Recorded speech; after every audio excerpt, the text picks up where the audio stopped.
I think we have a duty, all of us, to be informed. And it's easy to get caught up in the 5-minute or 5-second soundbite on television and not make time to be informed. But it's a civic duty, it's a civic obligation, particularly in a time of disruption, to do that. And that is certainly a recommendation I would make for all of us, individually and collectively. That was Daniel Wagner, and this is the All Things Risk podcast.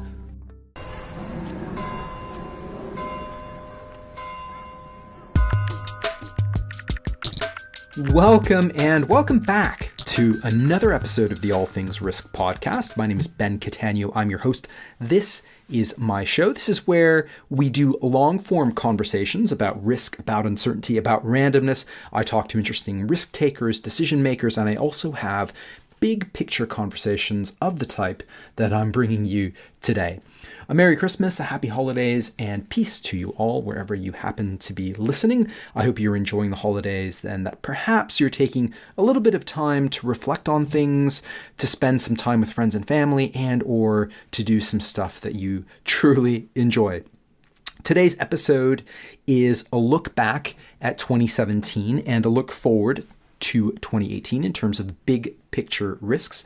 My guest is Daniel Wagner, who joins me for a record 4th time on the podcast. And if you caught any of the first 3 episodes, you'll know that Daniel is an expert in geopolitical risk.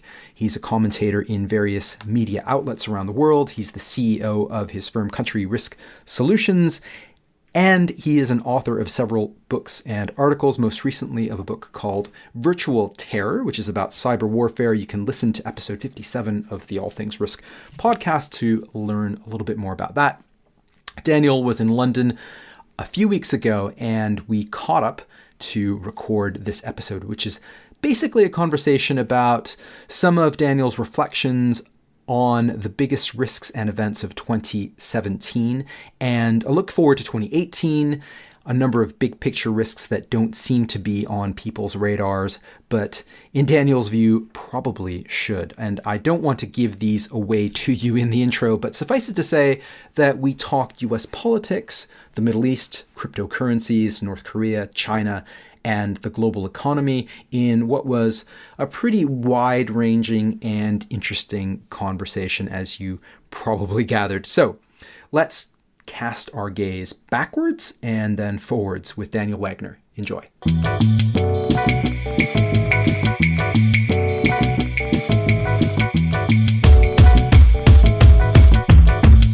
Daniel, welcome back to another episode of the All Things Risk podcast, and you are now you've got the record, so you're a 4-time guest. So really brilliant to have you back. It's Welcome great to be back, Ben. So we're going to have a little bit of some reflections. I'd like to get your reflections on how the year went from a risk perspective, and then look forward to next year. You always have some very interesting insights. So you're a contrarian, and you come up with some wonderful things that people should be thinking about that probably aren't. So maybe we could just start with 2017. Has anything surprised you in the last year? Well, a lot of things have. Part of what surprised me, I think, is the consistency of the ongoing nature of disruption in global politics, global economy, etc. You know, we've gotten to a stage, I think, where this is the new normal, where turning things upside down, maybe not necessarily in a good way, has become something that we should expect. Of course, people will instantly think about Mr. Trump and how he's totally upending things in the States. And of course, depending on which side of the spectrum you're on, you're going to think that's either a good thing or a terrible thing. My view is it's an inevitable thing, and it's something that the U.S. needs very badly because the system is terribly broken.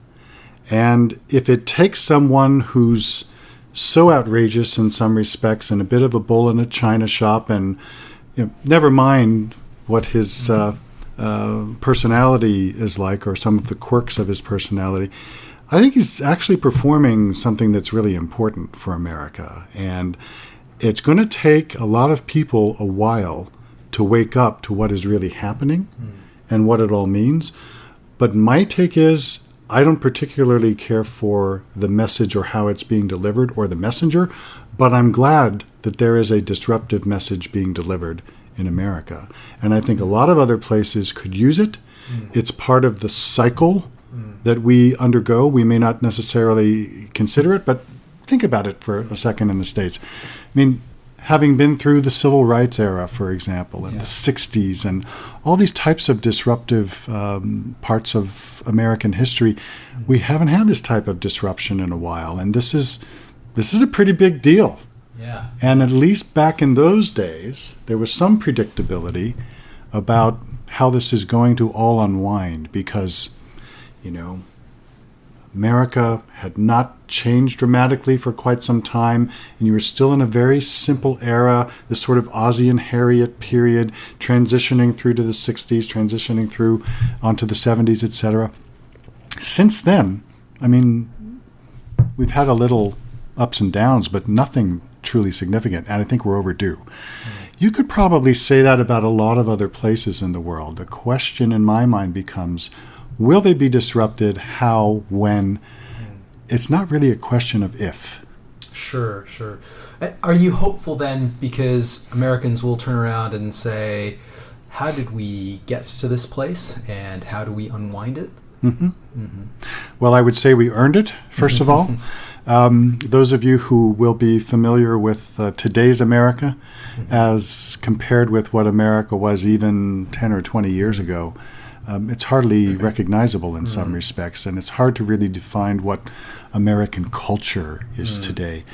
I'm hoping that this whole exercise, certainly for the Trump era, whether that's for a year or 8 years, I hope it will be productive in the sense that it succeeds in truly draining the swamp and upending things. If it's really just a question of him being a blip on the radar and everything goes back to what it was, I would be gravely disappointed. Well, that is perhaps a risk, though, because, that is all looking very comforting, even though, it's sort of the devil right?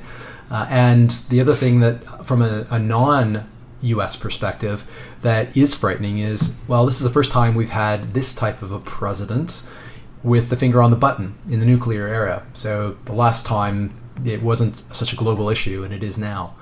Well, that's a fair point, and I think it's also worth adding that it's also the first time that, if we use North Korea, for example, that you've had a president saying to a member of the Kim family, no, we're not appeasing you anymore. Here's the line that's being drawn. Here's the fleet that's sitting outside your waters, and if you want to dance, let's dance. That's very interesting, and if you notice the reaction that Kim Jong-un has had, has been pretty quiet. And we'll see if that lasts, and nobody really expects it to.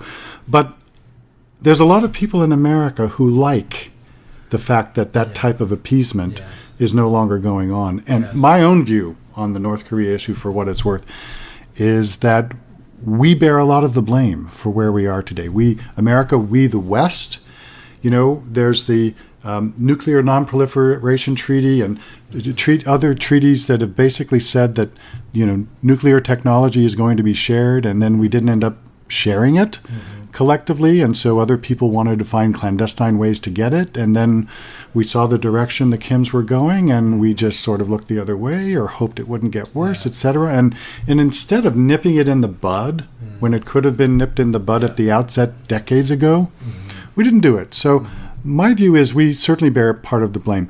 But getting back to the original point, I think that there's a lot of nostalgia for the way things used to be. And a lot of Trump supporters, they wish things could be that Ozzie and Harriet way, right? Again, even though that's never coming back. They don't like what America has become.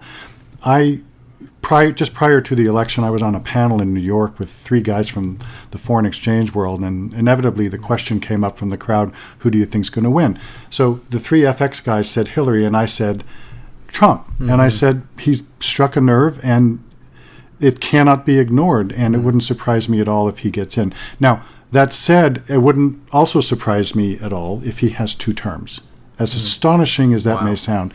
The reason I say that is he's a smart enough guy to know how close to get and how close not to get to things that could become explosive.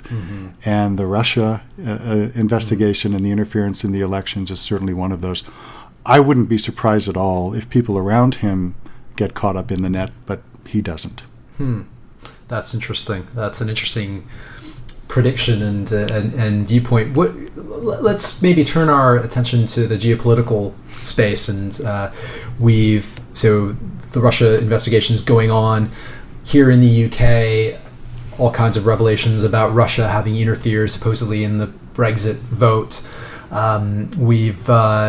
Trump has just come back from Asia, where there's been the APEC summits and so forth, and this has been brewing for a long time. But the post World War II institutions and structures, where they were talking about Bretton Woods and the trade infrastructure around the world, the also arguably the human rights regimes and all of those things, they seem to be either crumbling or under extreme pressure. And the question I have is, what has happened in the last year where are we with that in the last 12 months? What is your take on that? On the reason why these things seem to be imploding? So I guess the overall question is, are we heading towards a world where none of that stuff really matters anymore? International norms don't matter anymore. The global trade regime really doesn't matter that much anymore. All the rules that we set up at the end of the Second World War, that they don't matter anymore. It's all about, it's power politics. It's mercantilism again. It's that kind of a world versus something resembling some type of international norms that kind of underpin the rules in which states work with each other. Yeah. Okay. So that's a fair question. Really interesting question as well to examine. I think part of the reason why this is happening is that the institutions themselves and the norms that have been established have not kept pace with the change that's going on around them. If we look, for instance, at the UN was set up as a post-World War II institution with these, 5 permanent members, which leaves outside the circle, the Brazils and Indias and other countries which really matter. And even to this day, that hasn't changed, even having raised the issue about how outdated and inappropriate that approach is now. Look at the multilateral development banks. Of course, they've served a very useful purpose, and they continue to. But why would China, which is the world's second largest economy, soon to be the largest, which should by all definitions be a net lender instead of a net recipient of their aid, why should it be receiving any aid from them, right? And so for these institutions to take a hard look at themselves and say, you know what, if we don't have China to lend to anymore, that's a very significant chunk of the lending pie. And what do we do if there's no China to take that money anymore? These smaller countries, they don't have the ability to absorb that capacity, that level of lending. These are some fundamental questions that these institutions need to ask themselves, and I don't think they're very interested in asking the questions or finding out what the answers are, because it may then, as in the case of the UN, require taking a really close look at, should we have the type of structure in place about ownership and all these other things. As for some of the other issues, human rights, etc., that stuff matters, but I think people are just overwhelmed by the pace of change more generally. And because of the news cycle and the amount of information that's thrown at everybody, I think people just don't exactly know where to focus. It's sort of like you have to prioritize how much information you can absorb personally in a given day and what's worth looking at and what you really want to focus in on. I think, humanitarian organizations have a real challenge on their hands because there's a lot of competition for a limited amount of resources that didn't previously exist, and they're having to grapple with that as well. That always seems to happen on the back of a big natural disaster. The coordination doesn't seem to be there, and you've talked about climate change before, and we seem to be heading to a place where, we've had a number of storms this year, certainly in your part of the world, and that it feels like that is going to continue, and if we don't get our house in order, and as you've spoken about before, we could be in for some difficult times around the world. We certainly could, and we will. There's been a projection from the OECD that if climate change goes on as it has gone on and anticipated to go on in the future, that in some of our lifetime, in say 50 years, many of the world's financial centers, which are based on the coasts, and many of those in Asia, they're going to be underwater. And I mean, it seems like a doomsday prediction, and hopefully it won't come true. But Miami has routine flooding already if the moon is aligned correctly, etc. So I don't know. It's easy to poo-poo such predictions and say, this is a once-in-a-century event. But we've had, in the case of the U.S. and some other parts of the world, we've had once-in-a-century, once-in-a-thousand-year events multiple times in the space of a year. Sure. Now, I want to transition to something here because a number of your compatriots deny that climate change is going on. And similarly, the Oxford Dictionary of the year last year was post-truth. And we seem to be, and I don't know if I'm noticing this, it was always there, but I'm starting to notice it. But when you have flat earthers and all kinds of conspiracies that seem to perpetuate online, and you've got a president that's calling the mainstream media fake news, has this always been there, or are we entering a new phase where people are just choosing what to believe, when to believe it? That's really part of the danger of what we're facing going forward, is that in this era where there's been so much data produced in a given year, there was so much produced in 2014 and 2015 that it surpassed all the previous data that's ever been produced. And now that we've got, projected 50 billion smartphones in the world by 2020, it's just information overload, and people have the ability, anyone has the ability to be a journalist now. Yes. You got a cell phone, turn on your video, you're a journalist. Send it into, any number of news organizations, you get credited, and all of a sudden, you're the source of this thing. I mean, that's the reality today. It can be used for good or it can be used for evil. There's an upside to it, right? Yeah. Yeah.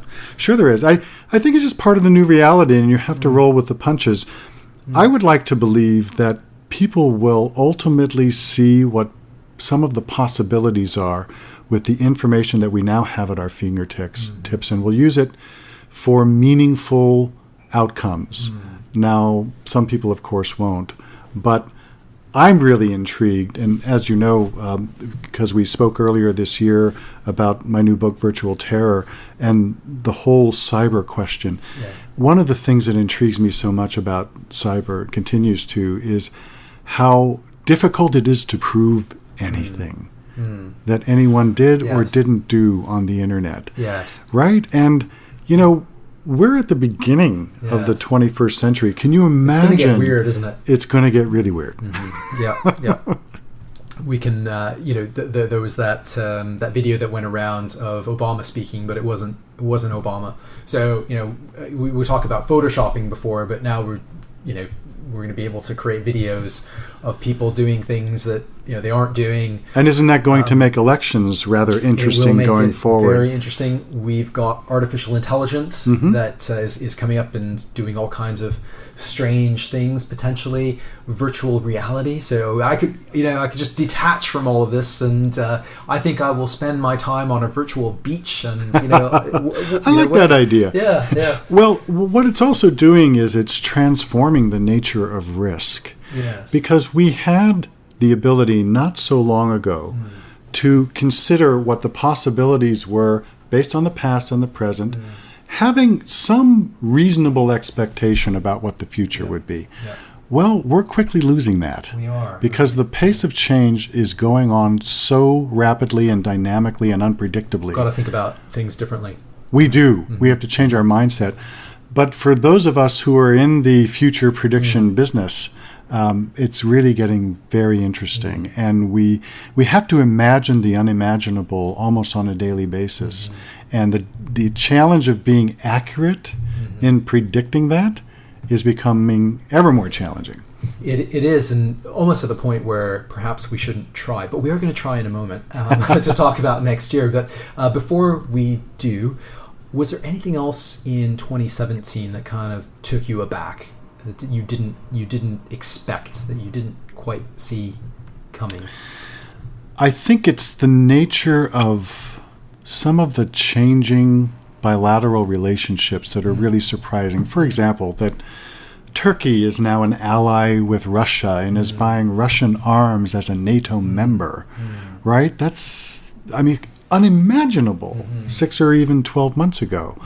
The idea that Turkey is now having a tit-for-tat, visa war with its citizens, meaning you don't hand over this guy Ghoul in Pennsylvania, well, I'm not going to let your citizens in anymore. The very idea that states that were, until very recently, close allies are now challenging each other in some pretty fundamental ways, I think is absolutely fascinating. We look at the fall of Mobutu not Mobutu, but Mugabe in Zaire. I'm losing track of all my African leaders.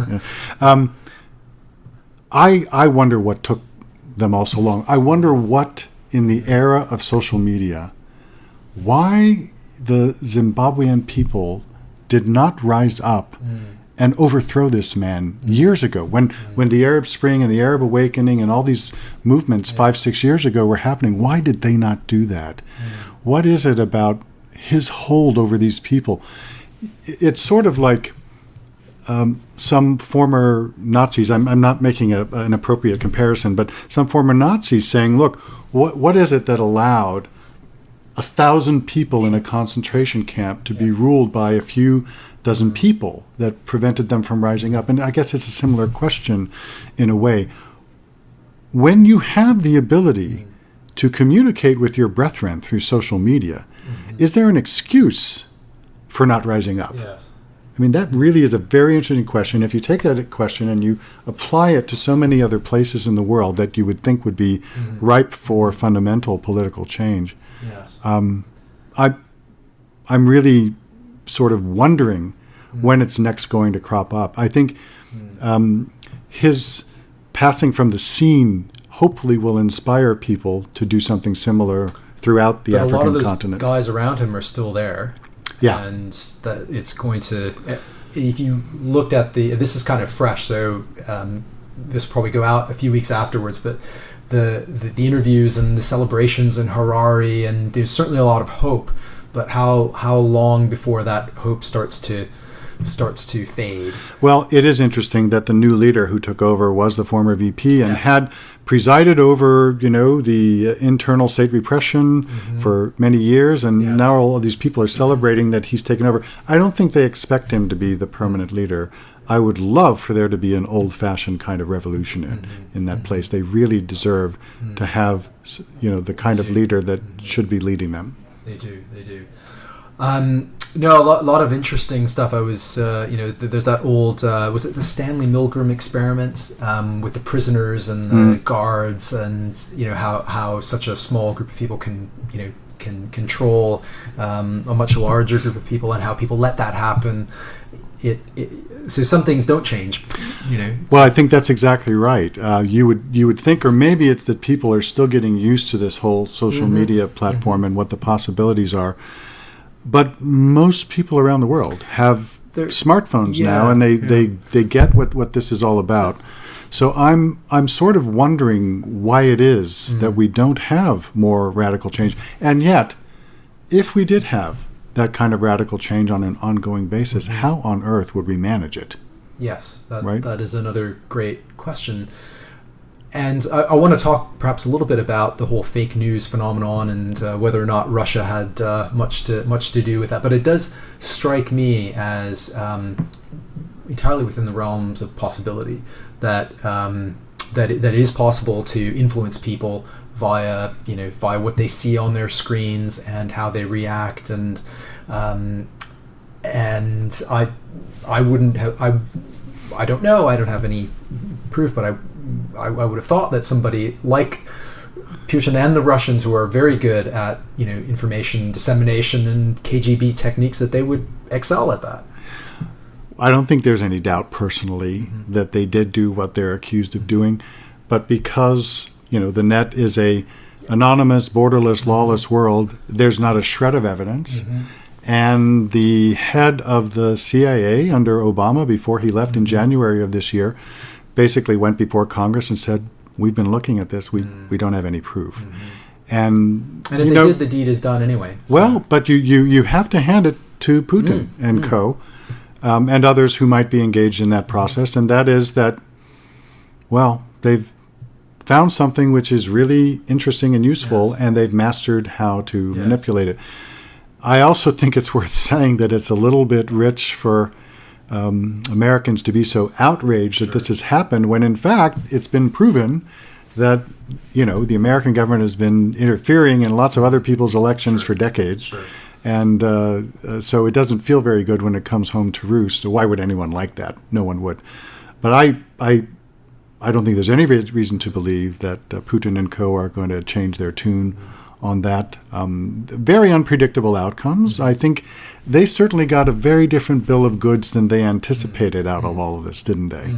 They did. And yet, mission accomplished, assuming we understand what the mission originally was. But imagine what would happen if lots of other governments started doing this with lots of other governments' elections. It wasn't just a Russia issue. It was maybe America doing it, or China doing it, or North Korea, etc.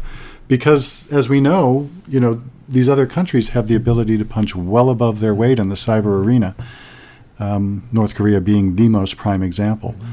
So I'm sort of mindful that we may just be at the end of the runway on this. And if you consider the possible implications of that kind of interference where there is no proof, and yet you don't necessarily know what the outcome of those actions was, because you don't know exactly what the actions were, I mean, it's mind-boggling. Yes, it is. It is. Let's maybe turn our attention to 2018, because I think that's the good segue. The runway analogy. And what are some of the things that are on your mind when it comes to big risks in 2018 that perhaps we aren't really thinking about enough? There's so many, it's hard to even put them in some kind of order, but I'll give you a few. I put a little thought into this. The first is the Saudi experiment. And I do consider it an experiment because if you look at what Mohammed bin Salman, the MBS, is trying to do, on one hand you want to congratulate him and saying, wow, we very much need some meaningful reform in Saudi Arabia. On the other, some of the other previous initiatives that have been made under the Saudi leadership to, for instance, create new cities and undertake new expensive initiatives, they haven't worked very well because you need a sustainable high oil price to do that. And I think to the extent that the oil price, if it were to keep rising and it were to rise and sustain at 100 or above, which is not a sustainable price, I don't think. Probably 70 or 80 is a sustainable price, and that would be considered rather high. To the extent that that happens for any length of time, then maybe he's got a chance of getting some real leverage on some of these initiatives. But if you look at the NEOM city that he is planning in, on the Red Sea, it stands for New Economic Operating Model. Where does $500 billion, which is probably a modest projection, where does a trillion dollars come from to pay for this? With all the other issues that are going on, I think I had published a piece not long ago, said, is it a really enlightened vision, or is it a pipe dream? And that, of course, is going to remain to be seen. But it is interesting to look at how the sands are shifting in the Middle East, with the alliance now apparently informal, on an intelligence/back channel basis between Israel and Saudi Arabia against Iran. I think the sands are going to continue to shift for some time to come, now that the Syria conflict is reaching some sort of a conclusion that many people did not expect. Now that as a result of ISIS sort of falling somewhat by the wayside. I think they're going to go promote virtual jihad, and they're not going to die. They're just going to. And they're very capable of doing that. Very, very capable of doing that, and that's what's going to happen. And that's going to open up a whole new can of worms as well. But I also think that to the extent that the Arab awakening is largely over, or at least on hold for the time being, now that the Syria conflict has been resolved, I think we're going to see the periscope now focus again on Israel and Palestine and the perennial problem there. And that will become a focus, I think, in the next year, certainly more than it has been. I think in between rounds of golf, Mr. Trump seems to believe that he can snap his fingers and resolve this, but I think it will be coming back on the burner. So that's something certainly worth watching. And then, of course, the whole Qatar thing, the embargo, and whether that sticks together, and then the Yemen question, which has been, a really sad, unfortunate disaster, humanitarian disaster. It's been the largest in recent history.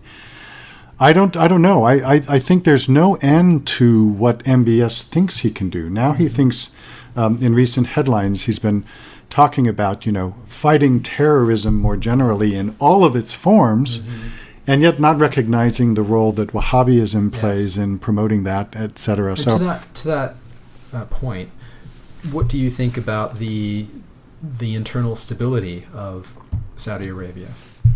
I don't have any reason to believe at this stage that it is under threat. I think there will be a backlash for what MBS did with the princes and other members of the royal family. But most Saudis, I presume, are going to applaud that. Whether it's meaningful or not remains to be seen. Do you buy your way, if you're Prince Al-Walid, out of this problem by handing over 70 or 80% of your wealth? And is that the end of the story? I presume not. And then it would be very easy to be cynical about this and say this was all really just a ploy to put money in the coffer to promote NEOM and some other objectives of MBS. I don't know what to think. I think it's too early to say. It was interesting to me also that Jared Kushner had been in Riyadh just the week prior to all of this happening. And you do wonder just what kind of backroom machinations are going on and who's giving winks and nods and, I'm intrigued by it, and I don't necessarily have more insight than anyone else into what this is because I think it's just too early to say. But it wouldn't be surprising to me if MBS takes the formal reins of power in the coming weeks or months. And I think we should look out for that. What's next on your list? So let's talk about cryptocurrencies. Yes. Fascinating to me that so many people could be jumping on the cryptocurrency bandwagon purely out of greed. Right? You have a Bitcoin, for example, which was under $100 when it started, and it's just breaking through 9,000. 3 months ago, when I published the book, it had just broken through 9,000. 3 months ago, it had broken through 3,000. So it's tripled in just 3 months. I don't know. You either have to believe that this is truly the next thing, and it really has legs, or it's going to be coming crashing down spectacularly. I wrote a piece recently saying that the average investor really should be thinking twice about this because of the wild gyrations, but also because there's been more and more theft of cryptocurrencies that are reaching the headlines now, and not just of Bitcoin, of Ethereum and others as well. And it's a great thing to steal because once you have it, there's no way of tracking it. But let's think about this for a second. The great appeal, one of the great appeals of cryptocurrencies is that they're supposed to be, theft proof, and all these algorithms are supposed to mean that you're not going to be able to have access to them, and this is, some wizard back there in the crypto world who controls all this stuff. But what it shows and what it sort of reaffirms is that anything can be created in the crypto world can be hacked. And so it's nice to think you get on this crypto train and you make all this great money, and all you have to do is just sort of lie back and watch it rise and rise and rise. And it may do that, may continue to do that. It may raise $500,000 for a Bitcoin. I don't know. Some people project that. But I'm a risk guy, and like you, and I'm concerned about, people losing sight of the fact that there are risks attached to this, and they're just getting these dollar signs in their eyes and being greedy. I think that's what's driving a lot of it right now. Because if you look at the fundamentals, it's, a currency is a means of exchange or a store of value. So what's happened in the last 6 months that suggests that more people are using Bitcoin to buy things? We should bear in mind, and I brought this up in the article, I said, remember, one of the reasons why this cryptocurrency concept has really caught fire, apart from the rise in the value, is that it's primarily used by cyber criminals. Right. And so you have to ask yourself, what kind of company do you want to keep? Right. Not that you're a cyber criminal if you trade in Bitcoin, but 57% of Bitcoin transactions are done by criminals. And you have to think that at some point, states will regulate this stuff much more. To the extent that they can. Yes. Can they? This is taking place on the dark web, and until and unless there are, first of all, rules which will govern how all that works, and then you have the ability to find the person and then apprehend and then prosecute. We're so far away from that I think at some point in time that may happen, but certainly not next year. Sure. But still, I mean, it does look like it's a speculative bubble. That's what I think. But and I'm just looking for the signs around that. So I got invited to participate in an ICO, initial coin offering, and I don't know why they chose me or they went after me, because I don't know anything about this, very little about this sort of stuff. So it just kind of suggests to me that a lot of the ICOs aren't really being taken up anyway, and it just suggests to me you've got a lot of people wanting in on the action but don't really understand what the product is about, and that to me is a I think people are intrigued. It's the new thing, and again, people don't really understand it, and they don't really necessarily think they need to understand it. You just get on the investment gravy train, and in some regards, it's just that simple. But just remember that these currencies, they support a lot of nasty types of businesses, right? Child pornography and selling arms to nasty people, and drugs trade and all sorts of stuff. And I don't know. I find the whole thing distasteful. But okay. Maybe I'm just old-fashioned. I don't know. Right. Well, we'll see how that plays out. Well, on the cyber thing, let's talk a little bit also about cyber warfare. Yes. And I'm thinking that next year is going to be a year that'll be, if not pivotal, certainly important in the progression of cyber warfare, because the wars of the future are going to be fought in space and in cyberspace. And more governments, the ones that matter in this arena, the Chinas, Americas, and Russias of the world, they're ramping up. Right. And so there was a treaty from 1967 that basically said that space will not be weaponized. But these governments are saying, you know what, that was then and this is now. We didn't have the ability really so much to weaponize them, or certainly not the way we do today. And now we do. And I'm increasingly thinking that, conventional wars, they're not going to be a thing of the past, but they're becoming less important in terms of how battles are fought.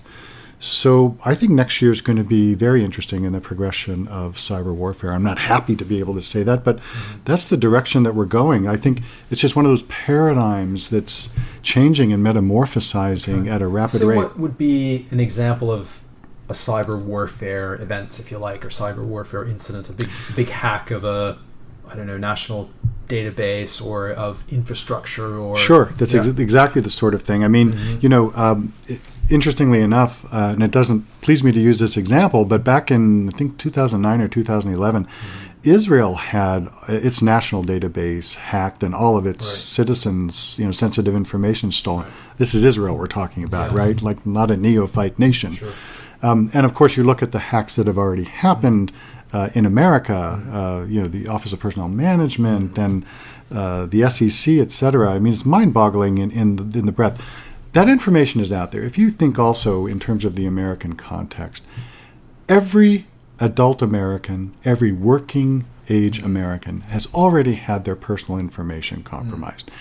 If whoever took it wanted to use it in some fashion, they certainly could. There are many cyber bugs that have been placed in infrastructure around the world. Yes. And, if some sort of a doomsday scenario happened and somebody wanted to trigger those, that can happen at any time.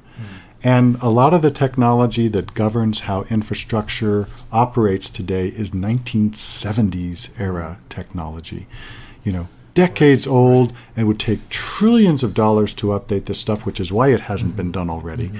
And so, again, it's one of those things you want not to try to think about some of the possibilities based on what you may already know.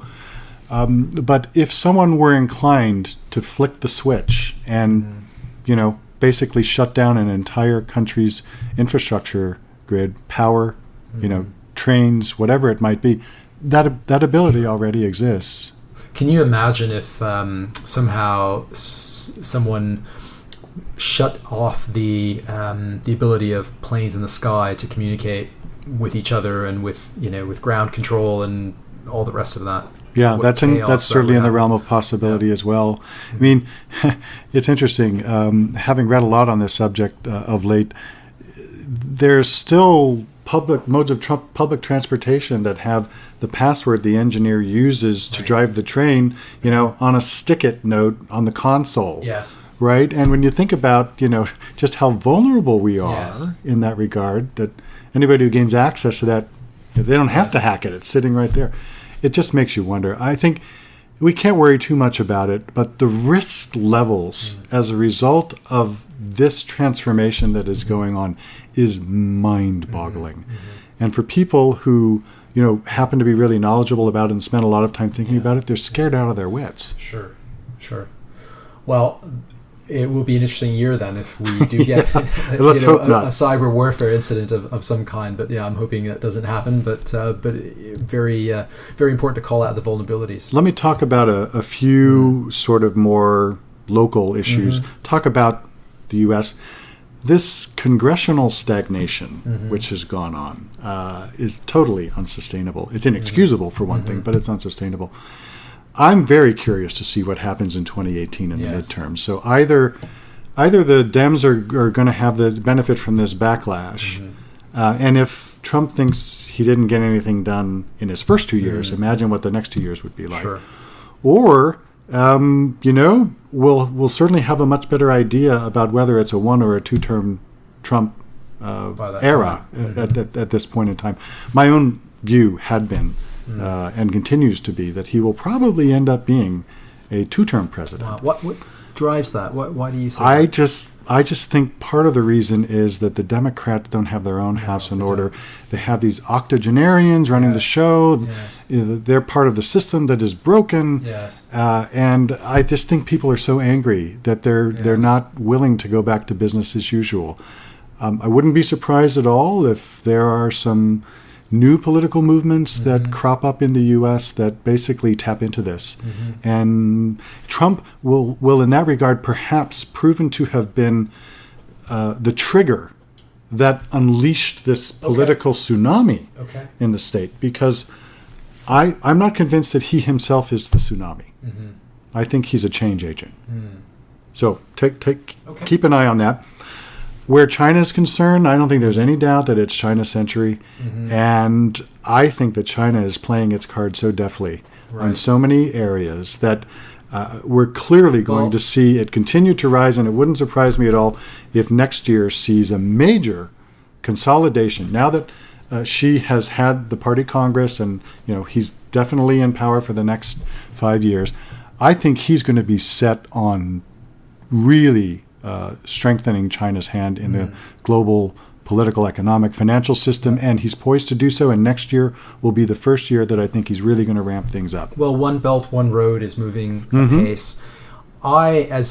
We both lived in the Philippines for a time, and just the way in which all of a sudden that whole South China Sea thing, shifted. He was, it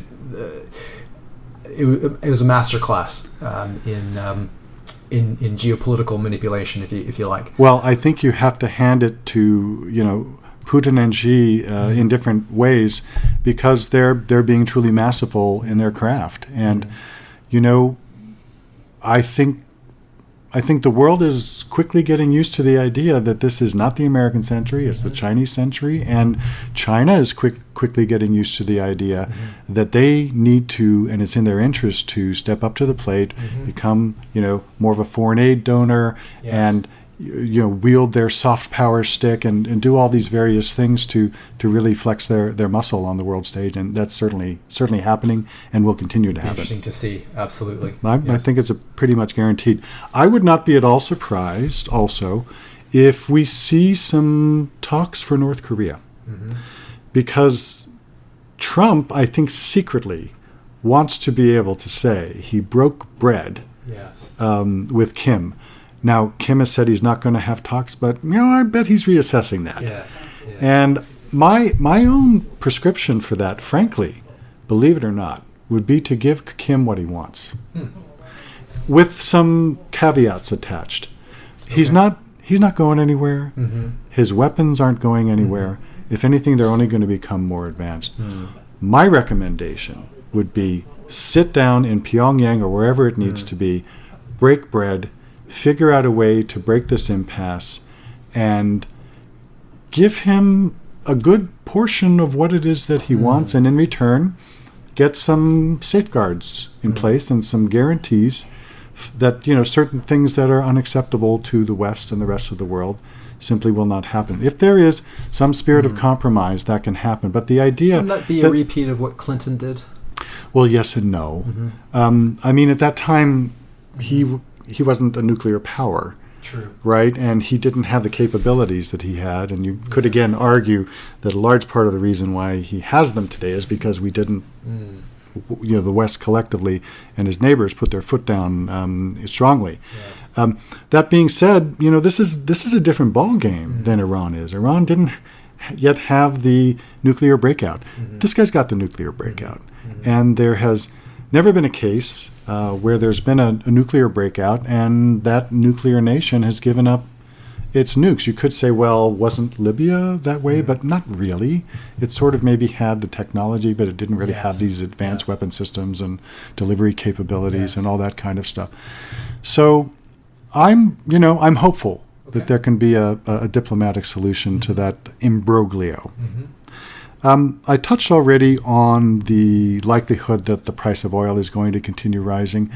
The world, certainly from a consuming perspective, has benefited for several years now from, if you call it the depressed price of oil or the reasonable price of oil, the centrifugal forces that are in place with geopolitical and other forms of change are certainly pushing it in the direction of rising. Much will depend to what extent there are disruptions in the supply chain. But I wouldn't be at all surprised if the price of oil is in the 70s or the 80s next year. Right now it's in the low 60s. So we should think about that as consumers. I have no reason to believe at this time, although I do find it unbelievable, that the bull equity markets continue to go unabated. Yes. I mean, if you look at history in terms of, we're supposed to be having a recession now, and we're supposed to be having a pullback, and this unbridled optimism and this, nothing can stop us kind of approach, and the greed, of course, that never died. Well, I think some of that is driven by Trump's promise that, or hinting that he'll pull back a lot of the regulations that that frankly I think have helped safeguard the financial system. So if that's the driver, then look out. But yeah, I think that's certainly part of the equation and the expectation of what will happen in the future. That said, the average consumer is going to suffer badly, I think, because the greed that never disappeared is certainly back in full force, and many of the indices are back at the levels that they were when everything imploded in 2007 and 8, and I'm very concerned about that. I just think this era of unbridled greed and lax risk management and forgetting our lessons of history. Goes in cycles, doesn't it? It does. Well, we're due every 10 years. We're due for something like this, and so I'm not prepared to say that I think there will be a U.S. or global recession next year, but there should be, because this just can't go on. There was an article in the Financial Times recently about in mortgage lenders now in London, or in the UK, but this was referring to London. They'll now allow you to take a mortgage on your home to buy Bitcoin, for instance. Really, which is not a wise thing to do. I wouldn't have thought, but no, I wouldn't have thought either. But you can do it. and there are people who are. Well, that's shocking because, the safeguards that have been put in place in the UK have not been dismantled, since the Great Recession. So I'm wondering sort of how that's happening. I don't know. I'd have to look into it, but it is possible if you want to mortgage your, part of your home to, well, I suppose you do whatever you want with that money, but people are buying Bitcoin with it. Some people are. So. Well, I won't be among them. No, good on you. Just one or two other things to think about for next year. The continuation of political fractionalization. The idea that, the widening of the disparity between rich and poor, the have and have-nots, the 1% and the little people, that's only going to get worse as long as, something fundamental doesn't change. I don't know where the backlash comes out. You look at London, for example, how just very expensive it is to live here for the average person, and how people travel 2-3 hours sometimes on train to come into work, and you can see the disparity as well. You've got housing estates alongside. I mean, we had this Grenfell fire, this big tower block that is in a very posh neighborhood, and that is a great illustration of the problem. Well, I find myself asking the question in the developed world, as I do in the developing and emerging world, how long these disparities can last before there is some sort of a mass backlash. I don't necessarily think that's going to happen next year, but certainly in the next decade, I would think that the chickens are going to come home to roost in some fashion, because the more difficult things become for the average person, the angrier they get. They no longer become patient. They at some point reach their limit and they rise up, and so that's a sort of a longer term issue. You can also trace the rise of Trump to the global financial crisis. No one. I don't know how many. I think it was 1 or 2 people ever went to jail in the United States for fraud or. Well, there was Bernie Madoff, and then maybe one other guy, I think another problem is political apathy. A lot of people simply aren't informed, or they don't care about the news, but other people are just too turned off by politics to even care. Yes. They just figure, what difference is it going to make? These people are never going to pay for their sins, etc. It's hard to find a group of people doing what we're doing now, which is just having a conversation about politics, and just talking about, just trying to be objective and see different perspectives, and that's no longer fun. When I was going to, when I was in high school and university, I participated in Model United Nations and model parliaments and things like this, and it was fun, and it doesn't seem. I don't know if that continues. I'm sure that continues. I would hope so, but just. We're not having conversations. Well, the New York Times had a very simple recommendation for people over the recent Thanksgiving meal, and that was just don't talk politics at all, right? And how many divorces have occurred, how many decades-long friendships have broken up over politics. I don't know what it's descended to. I would hope that it can become an art form again, but I'm not entirely optimistic, at least not in the near term. One other issue is the continuation of disruption in all its forms. And as I said at the outset, I think that's primarily a good thing, right? If the system is broken and if things need to change and go their natural course, then I'm all for it. I guess the question is, how does that disruption happen? Is there any ability to predict it and or the outcomes? And to the extent that there is less and less of an ability to do so, I'm concerned about that. And that is certainly going to be an issue next year and well into the future. Yes. Well, that's a great list. I don't know about great, but that's a very interesting list, and one that is going to provide people with a lot of food for thought.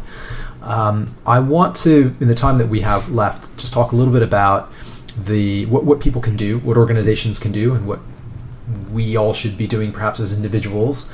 I know you've spoken to me about risk agility, and I think all of those lessons still apply, and probably more now than ever.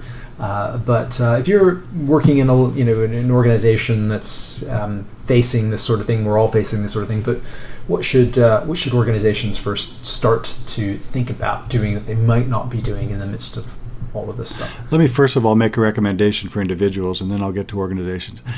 I think we have a duty, all of us, to be informed. And it's easy to get caught up in the 5-minute or 5-second soundbite on television and not make time to be informed. But it's a civic duty, it's a civic obligation, particularly in a time of disruption, to do that. And that is certainly a recommendation I would make for all of us, individually and collectively. As for organizations, well, there's just not a lot of bandwidth now, not a lot of room for error. And because of that, they have to get it right. And it becomes increasingly difficult to get it right at the same time. So more resources need to be devoted to risk management. More resources need to be devoted to security, cybersecurity, and more traditional forms of security.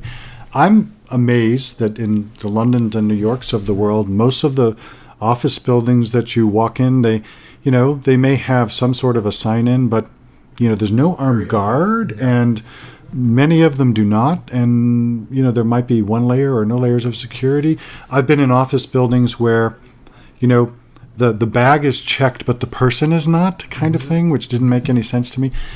I think organizations just need to spend a lot more time thinking about, in a commonsensical way, how they can make the workplace safer, how they can think more creatively and meaningfully about risk management issues more generally, how the people who make decisions need to integrate the people who help them understand risk management into the decision-making process instead of sending them out for biscuits. These are some themes that we've talked about in the past, and as you say, they haven't changed. They've only become more important. The decision-making one is crucial, and it's very hard to get done.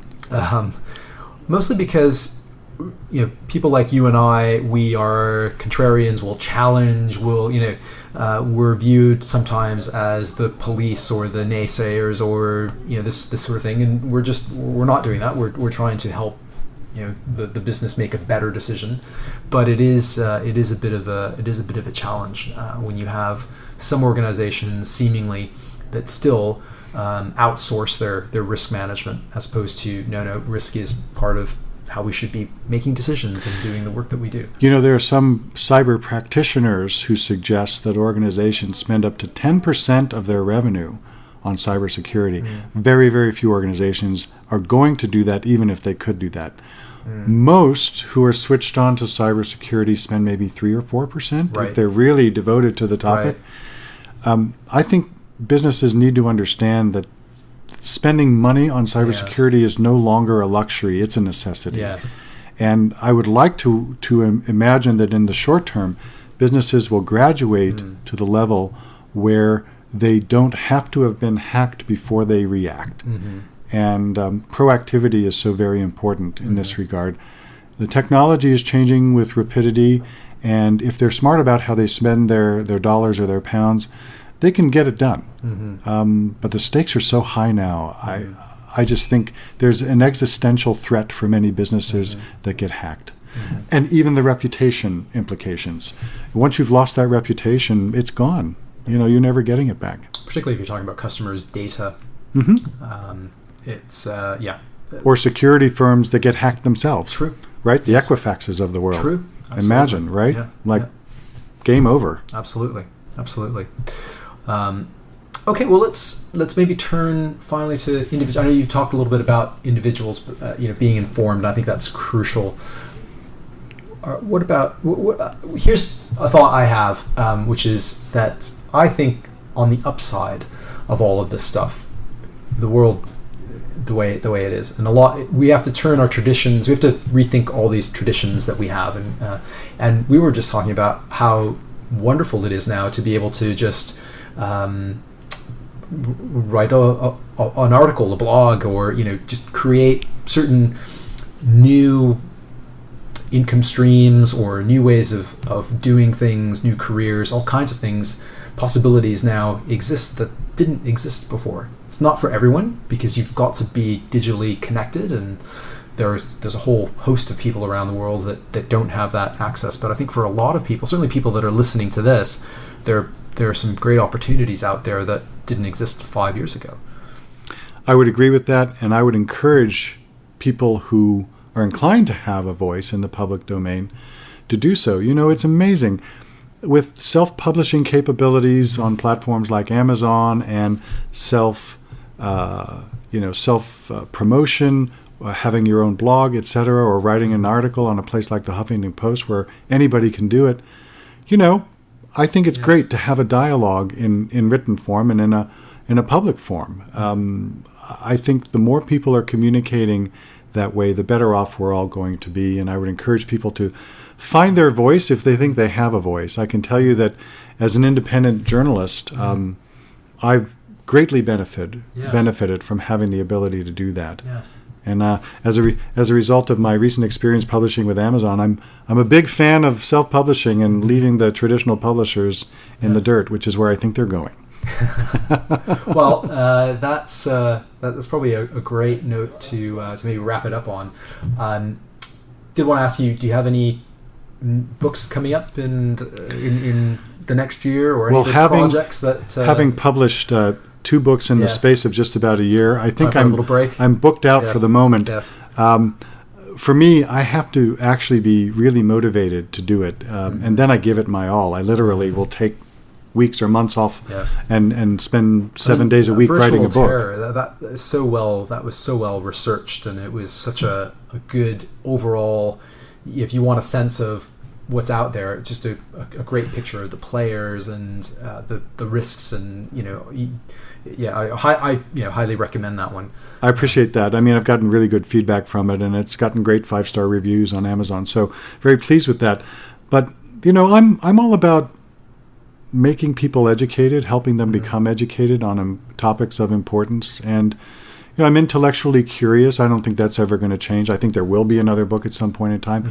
I just don't know what that might be. Sure. I might have another project in the interim to occupy my time. We'll see. Cool. Great stuff. We covered a lot. My goodness, an hour, but we really got into stuff, and very broad, and also a good deal of depth as well. So this was wonderful, as always. Before we wrap it up, for my listeners who might be new to you, how can they follow you and check you out and learn more about the stuff that you do? Well, I put all my published work and media appearances on my website, countryrisksolutions.com. It's all there. Perfect. Thanks, Daniel.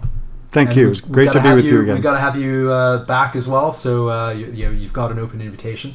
Anytime. To add to your streak of 4 appearances. So thank you very much. Thanks, Ben. Pretty interesting, right? Daniel always has a viewpoint that is a bit contrarian and certainly insightful. If you want to learn more about Daniel and the work that he does, check out the show notes. Now, we'll be back next week with our Best of 2017 episode, which I'm currently putting together. So if there was an episode last year, or this year, 2017 that is, or an excerpt of an episode that you particularly liked, there's still time for it to make the cut, but let me know.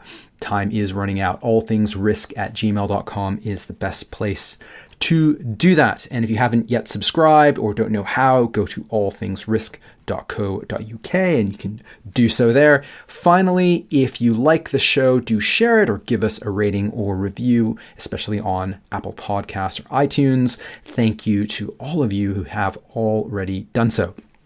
Enjoy the rest of the holidays, everyone. We'll be back next week with the best of 2017. Until then, and as always, don't forget, risk is life.